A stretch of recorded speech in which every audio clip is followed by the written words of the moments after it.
निशाना बिल्कुल सही लगा है, तुम्हारी आंखें ही खराब हैं। ये देखकर छोटे वाले को जलन होती है और वह भी तीर निकालता है और धर देता है तीर के ऊपर, तीर के ऊपर तीर। उसके बाद बड़ा वाला मोमबत्ती के ऊपर निशान लगाता है। यह फीमेल मोमबत्ती है। तीर को देखकर वह अपनी चोली ऊंची कर लेती है और निशाना चूक जाता है। ये क्या हो गया? छोटा वाला अपने नैनों से निशान नहीं बल्कि दांतों से निशाना लगाता है, वह भी उल्टा देखकर। बड़ा वाला एक ड्रिंक तैयार करता है, उसमें जमाल गोटा मिलाकर कहता है, एक जाम तुम्हारी जीत के नाम। तू तो गया बेटे। लेकिन जमाल गोटे से उसका सिस्टम क्रैश हो जाता है, वायरस आ जाता है साला उसके दिमाग के अंदर। ये भगवान क्या जुल्म है। और बड़ा वाला छम्मक छल्लों को लेके फरार। तभी एक आदमी आता है और जल्दी से डर की माँ की आंख करने वाली दवाई उसके मुंह में डाल देता है।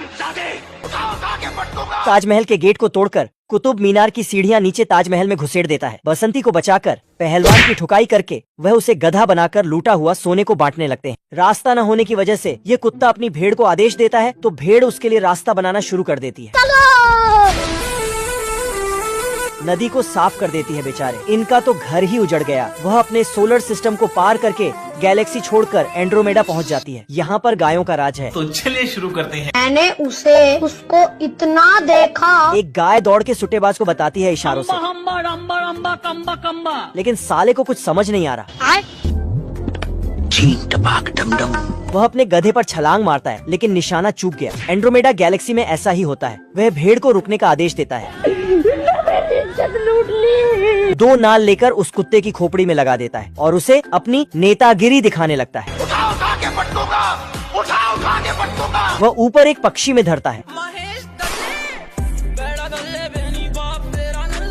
तो छोटा वाला कुत्ता भी एक गोली से काफी सारे निशाने लगा देता है। तो कलुआ एडम सिक्के को उछालकर निशाना लगाता है। बतख 4 बार नीट में फेल होकर 5वीं बार फेल होने की तैयारी कर रहा था।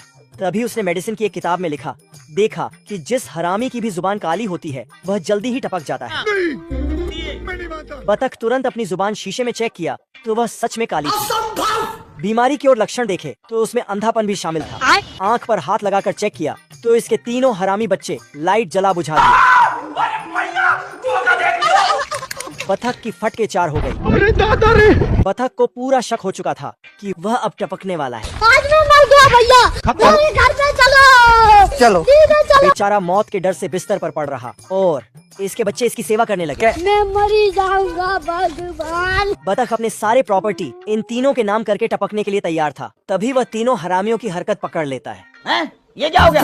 बहन का सॉरी। बतख तीनों की चाल समझ गया, लेकिन भी धूप आ गई तो ये हॉकी खेलने बाहर चल दिया।